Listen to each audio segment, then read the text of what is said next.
নমস্কার। অনেকগুলো ভালো ভালো কোশ্চেন এসছে আমার চ্যানেলের মাধ্যমে।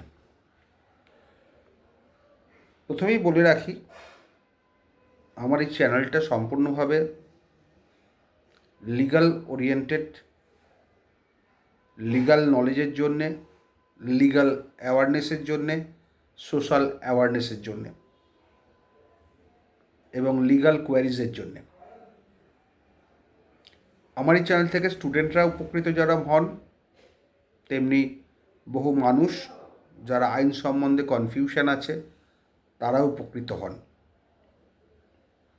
বহু মানুষ জিজ্ঞাসা করেন বিভিন্ন কোশ্চেন, আমি যথাসব চেষ্টা করি সেই সব কোশ্চেনের অ্যান্সার দেওয়ার। অনেক স্টুডেন্ট কোর্টে দেখা হলেই বলেন, স্যার আপনার ভিডিও থেকে আমি খুব উপকৃত হয়েছি, ভালোভাবে পরীক্ষায় লিখতে পেরেছি এবং খুব প্রাঞ্জলভাবে লিখেছি, থিওরি পড়ে যা হয়নি আপনার ভিডিওগুলো শুনে তার থেকে অনেক বেশিভাবে মনে রেখেছি এবং ভালোভাবে অ্যান্সারটা লিখেছি এবং ভালো নাম্বারও পেয়েছি। এগুলো শুনতে ভালো লাগে, গর্ব হয় যে আমার জন্য হয়তো কিছু মানুষ উপকৃত হলেন। সব জিনিস টাকা পয়সা দিয়ে হয় না, কিছু কিছু স্যাটিসফ্যাকশান বিনা টাকাতেও পাওয়া যায়। যাই হোক, যে কোশ্চেনগুলো এসছে আমি বলে দিই আপনাদের। একটা কোশ্চেন এসছে যে মৃত ব্যক্তির সই কীভাবে প্রমাণ করা যাবে। কোনো ব্যক্তি মারা গেছেন, তার সই কীভাবে প্রমাণ করা যাবে। যদি মামলা চলাকালীন কোনো ব্যক্তি মারা যান, তার সই প্রমাণ করতে অসুবিধা হবে না, কারণ সেই মামলাতেই তিনি সই করে গেছেন। তাতে অ্যাফিডেভিট আছে, তাতে উইটনেসের সিগনেচার আছে, আইডেন্টিফাই আছে। মৃত ব্যক্তির সই, যদি মৃত ব্যক্তি কোর্টের পার্টি হন, কোর্টে যদি তিনি কোনো প্লেন্ট বা রিটেন স্টেটমেন্ট বা অবজেকশন বা রিটেন অবজেকশন ফাইল করে থাকেন, তাহলে সেই সইগুলোকেই জেনুইন হিসেবে ধরা হবে। এবং মৃত ব্যক্তির আগে, মানে মারা যাওয়ার আগে যে সইগুলো কোর্টের সামনে হয়েছে বা কোর্টের মধ্যে হয়েছে বা কমিশনের সামনে হয়েছে বা অ্যাফিডেভিট করে হয়েছে, সেইগুলো ফার্দার আর চ্যালেঞ্জ করা যায় না যে এই সইটি ওনার নয়। জীবদ্দশায় করলেও করা যেতে পারে, কিন্তু আফটার ডেথ ওই সইকে ডিনাই করা যায় না, যেহেতু তিনি কোর্টের ডকুমেন্টসে করেছেন, কোর্টে প্লেন ফাইল করেছেন, পিটিশন ফাইল করেছেন, অন এফিডেভিট, আইডেন্টিফিকেশন আছে, ইত্যাদি ইত্যাদি। কিন্তু যদি সেই মৃত ব্যক্তি কোর্টে পার্টি না হন বা তার মারা যাওয়ার পর মামলা হয়েছে তার ইয়ার্সদের মধ্যে, এবং তিনি হয়তো কোনো কাগজ রেখে গেছেন কারোর জন্য, তাতে সই করা আছে, উইল নয়, উইলটা তো প্রোবেট প্রসিডিংস আছেই, তাহলে সেক্ষেত্রে যে সইটি করা হয়েছে, যে ব্যক্তি মারা গেছে, তাহলে সেটা কীভাবে ভেরিফাই করা যেতে পারে? ভেরি গুড কোশ্চেন, ভাবার বিষয়। ফার্স্ট অফ অল, সেই ব্যক্তির যদি কোনো অরিজিনাল প্যান কার্ড থাকে, তার সঙ্গে এই সইটাকে ট্যালি করানো উচিত থ্রু ফরেন্সিক এক্সপার্ট। তার জন্য অ্যাপ্লিকেশন হচ্ছে অর্ডার 26 রুল 10A।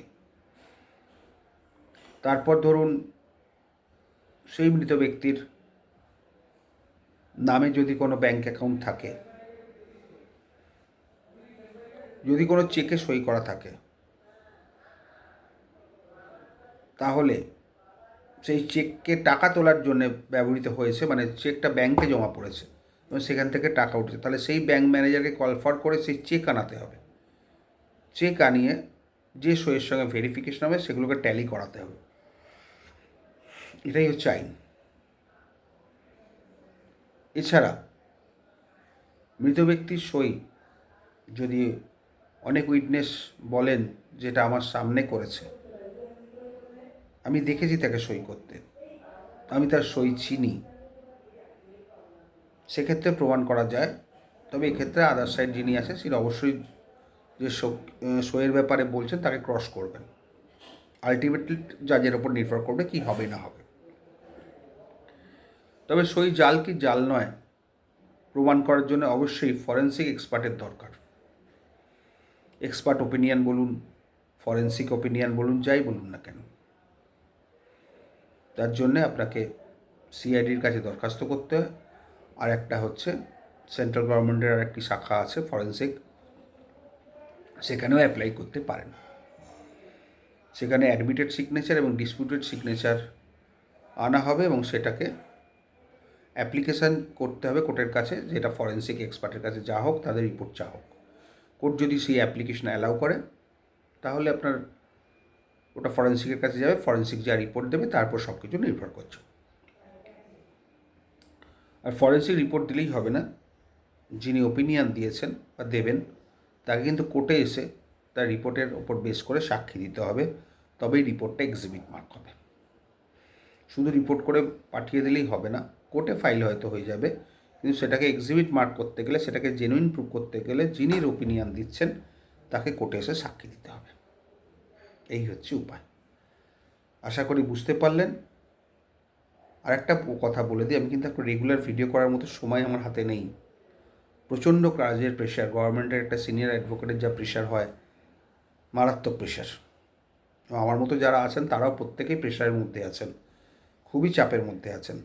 সুতরাং আগে যেন রেগুলারিটি একটা মেনটেন করে ভিডিও করতাম, এখন কিন্তু আর পারবো না। কিছু মনে করবেন না, আপনাদের যা যা কোশ্চেন আপনারা করে রাখবেন, সময় সুযোগ পেলে অবশ্যই অ্যান্সার দেব। ভালো থাকবেন।